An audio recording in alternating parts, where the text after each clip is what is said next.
Hello and welcome to VistaTalks, interesting discussions with interesting people from all around the world. I am your host for today, Maria Roa, and I am delighted to be joined by Ashley Dudarenok. Ashley is a Chinese serial entrepreneur, award-winning marketing professional, and author. As a serial entrepreneur, her business portfolio is diverse, from real estate and hospitality to music studios, food factory, and consulting. In the China space, she is the founder of ChoZan, a consulting company through which she and her team help global tech giants and MNCs learn from China's digital rise, deliver consumer research, strategy development, and much more. She also owns a China marketing agency called Alarice. Ashley has been named LI Top Voice in Marketing, Guru on Fast Evolving Trends in China by Thinkers 50, and one of the 30 women to watch in Greater China by Campaign Asia, and world's top 100 retail influencers. Oh my God, I'm out of breath just by saying this. Ashley, you're amazing. She is also a sought-after professional speaker and has authored 11 books about digital China. Ashley, I appreciate you found time to meet us with such a full schedule. You're very welcome to the show. Thank you so much, Maria. It's such a delight to be here. No, it is such a pleasure to have you here. As I said before, I'm out of breath from your presentation. I'm amazed by everything you do. You still have time to manage to found two China-focused company after doing so many things. Tell us more about that. You started with Alarice, your digital marketing agency, where you help international brands do Chinese digital marketing. What are the key trends and innovations shaping China's digital marketing landscape today? When it comes to my first business that was related to China, that was indeed a marketing agency. And why I think marketing is important for everyone is it teaches you to think on behalf of another human being, or we call them customers.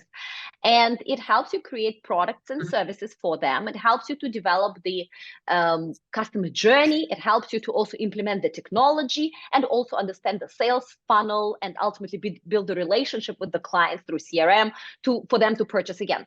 So that is why any business, any entrepreneur, etc., I think marketing, psychology, and basically technology kind of come together today to really, really define what business world is about. And it doesn't matter what kind of service or, let's say, product you are actually selling. So when it comes to China, because Maria, you're asking what's different in China today, how's the landscape?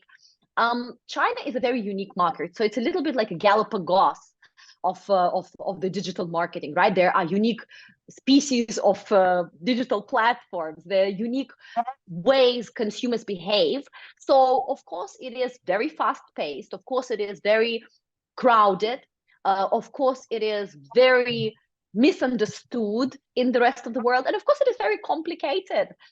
So content, just like anywhere else in the world, still rules. So in order to attract human beings or customers, right, we of course need to give them value. And we give them value through three major things, right? We entertain them, we educate them, or we ultimately amuse them, right? Add them some sort of aid them to do research, to purchase a product or resolve their problem. So content begins the funnel. The second thing that is very important is the community anywhere in the world, not only in China. So the community, making sure that people before they purchase, they basically start kind of liking, knowing you and wanting to do business with you. After they purchase, they join and speak with other like-minded individuals and with you. And obviously later on become your strong CRM and really grow beyond that into a community. And finally, there are campaigns, right? There's campaigns when you want to advertise something, launch something very targeted. You want to promote an event, you want to promote a specific product, a specific new process, etc. So content, community, and campaigns, these three C's exist anywhere in the world. In China, all those three C's are unique. The way we produce content, for example, in China, short videos are extremely, extremely popular, just like in the rest of the world. Yeah, but for example, we don't just produce advertising videos as the short videos, but we produce let's say, an entertaining video that also educates you and showcases a product. So it does all the three things at the same time.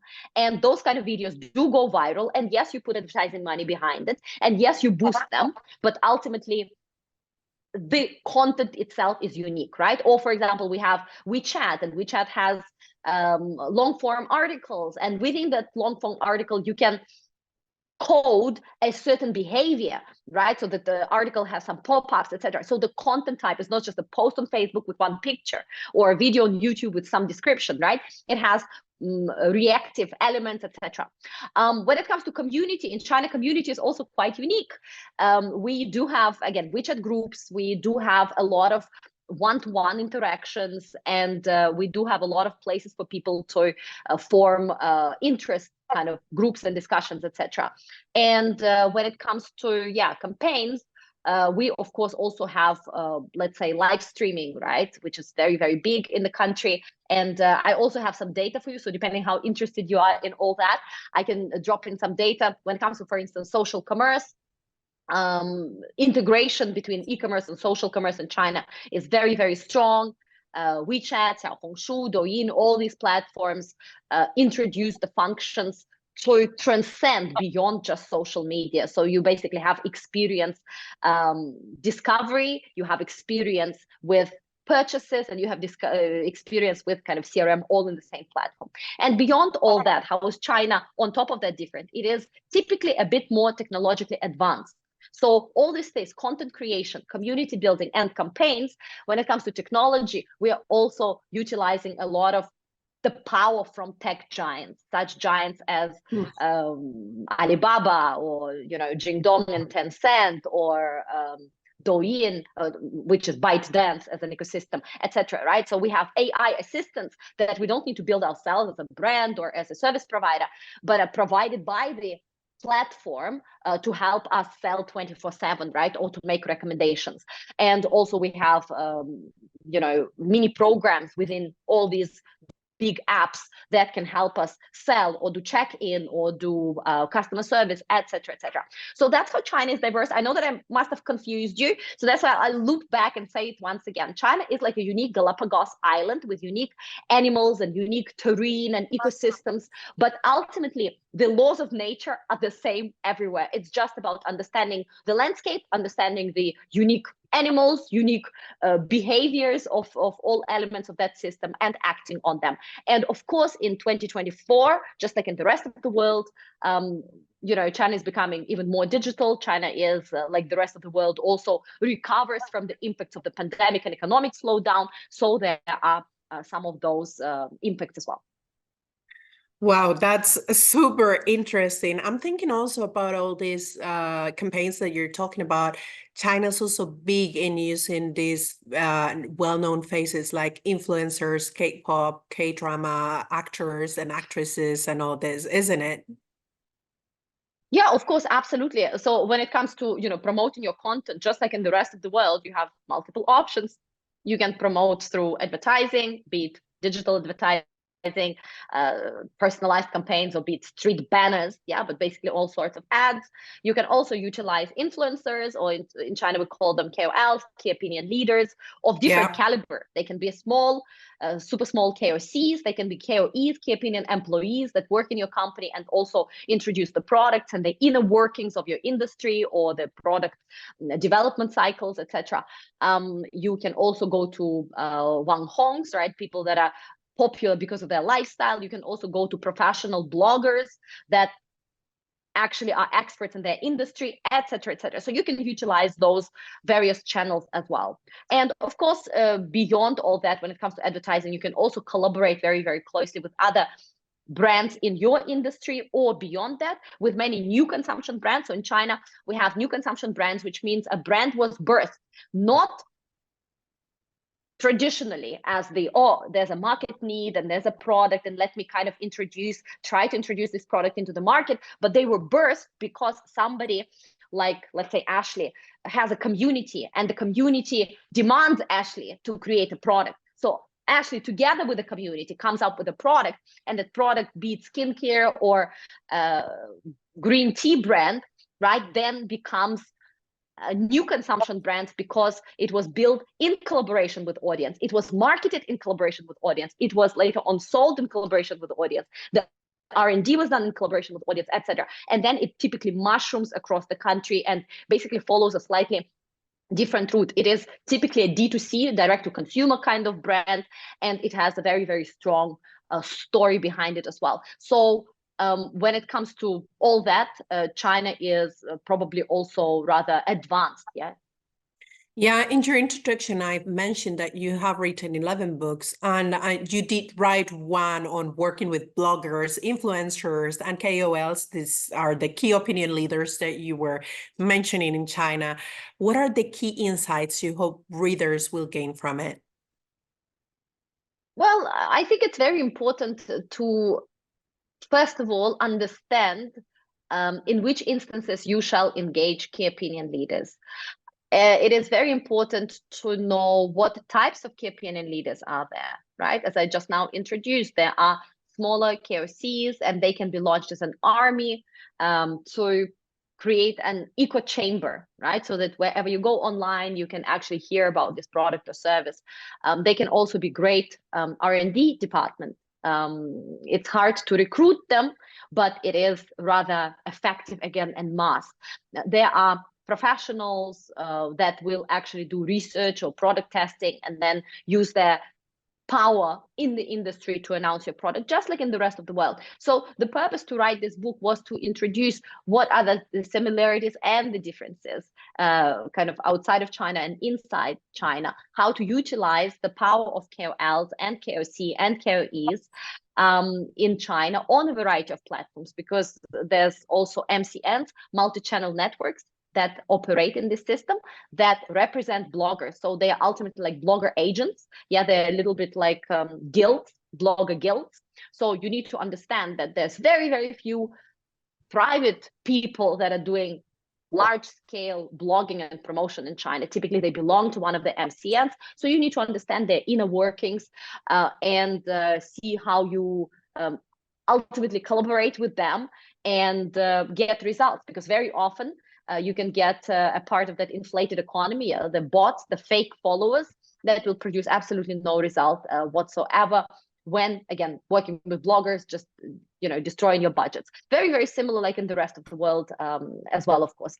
And when it comes to advertising, same thing. With advertising, we have about 30 to 40% of any traffic that goes in China online, it is generated by bots. So if you look at your $10 of advertising money, you know that minimum 40-30% are going to go into kind of bot money. So you don't want to also invest money in the influencers when you know that the influencers are also going to ultimately create kind of empty interactions, etc. So very important to learn about the types of influencers, very important to learn about how to collaborate with them, because it's not just, find some random individual and let them publish a post. Content creation is a big part. Credibility is another big part. The fact that there's a middle man, which is an MCN, multi-channel network, is another part. So you need to understand those inner workings. And number three, ultimately, how to also organize the process to protect yourself. And there's been a lot of PR crisis situations with Western brands and, let's say, celebrities in China, and of course outside of China as well. So you need to also know how to protect yourself and prepare for any unexpected situations if such will arise. So that was the purpose to write the book. And we co-authored it with Lauren Halnan, who herself was an influencer in China. So she was also speaking from her personal experience, of course. And later on, 1 or 2 years later, I also co-authored the short book about micro-influencers in China. So this one is really about bigger bloggers, right, and working with MCNs, etc. But there's also key opinion consumers, right, that you micro-influence or KOCs that you also can activate. And there's a guide to that as well.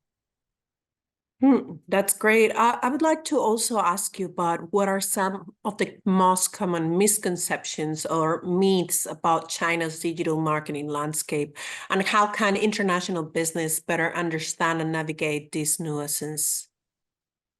So when it comes to 10 years ago, let's say, the biggest misconceptions were very simple. Oh, the same strategies and the same platforms. Let's come to China and basically do everything the same, Yes. adopting this single strategy, right? Another thing is content, or we shall not personalize content too much, or let's look at China as one market. Like we will come to China and we'll just publish China content. Well, I'm sorry, Beijing and Guangzhou and Hangzhou are completely different markets, right? So what are you doing locally? So these are the biggest misconceptions from 10 years ago. Today in 2024, I do not think that we have a lot of business people that are actually serious about this market have these misconceptions, because it's just so 2009, just so old. So today, the biggest, I think, misconception in the professional world outside of the country is that China is dead. China is, kind of scary place. The economy is bad. The unemployment is high. All the other uncertainties, everything. And basically, there's no opportunity for success as a foreign brand in China. So that today is probably the biggest misconception. For some industry and for some brands, maybe it holds some truth. So if you, for example, want to bring an EV car brand into China, it will be very difficult because you're going to be competing against local competitors. You've lost the crucial 3 years of time.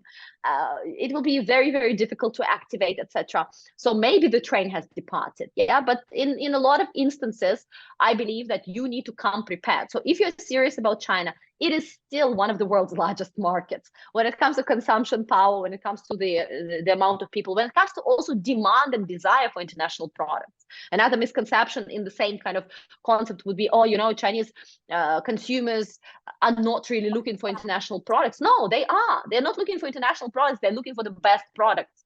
So if your product or service is the best, is good, is unique, is answering the need, they want you. They don't care whether you're from China, from Germany, or from Spain. There are opportunities in the market. You need to come prepared.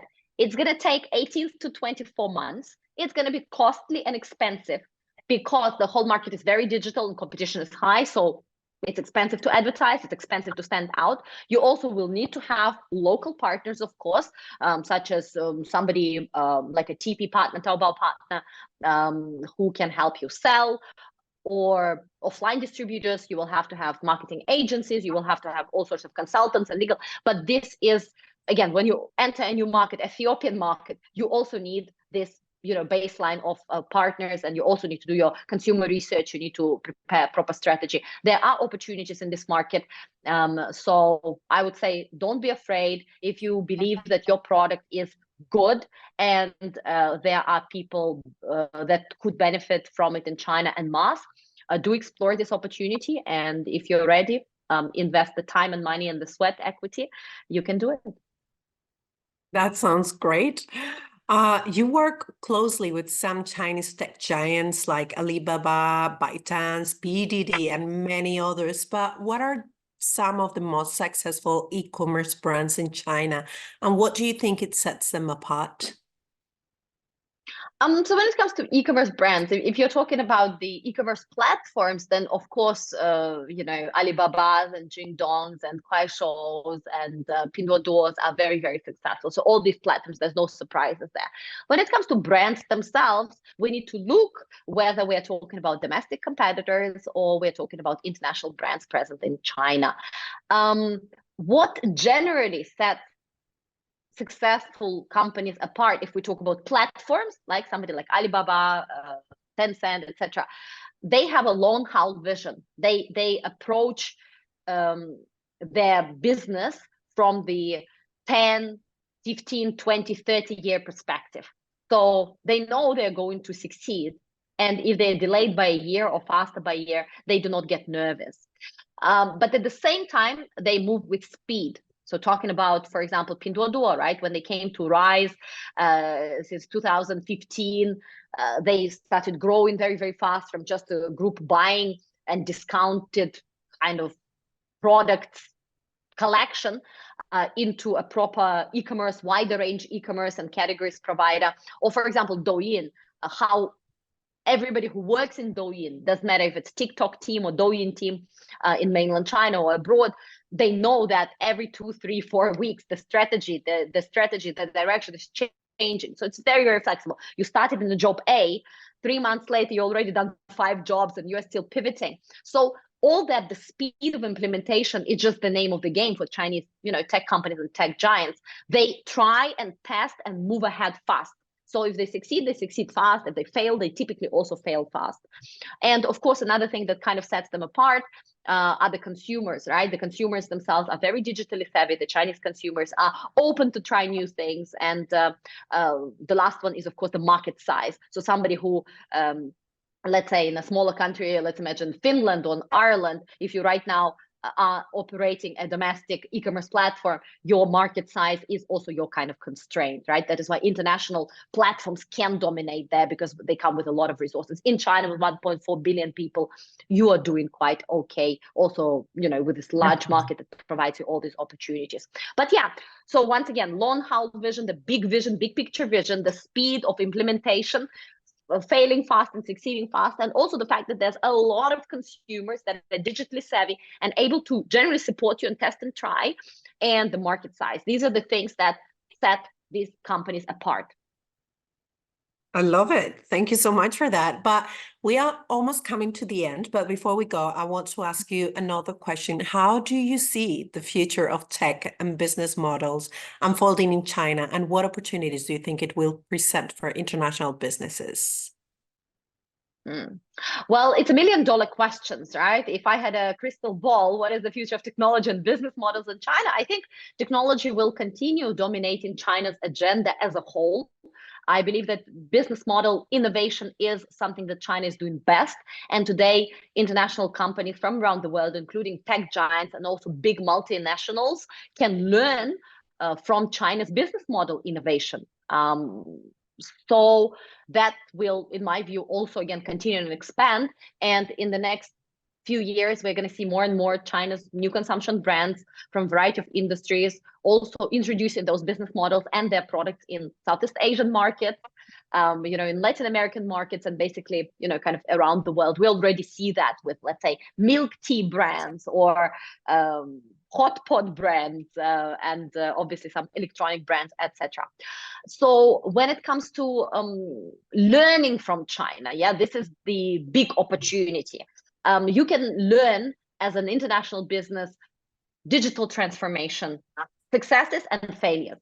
So if you are in, let's say, green technology or sustainability industry, or you are in EV market, go and see what is China doing in that respect. What were some of the challenges? What were some of the successes? Not all of these lessons you can implement at home, but some of them you definitely can.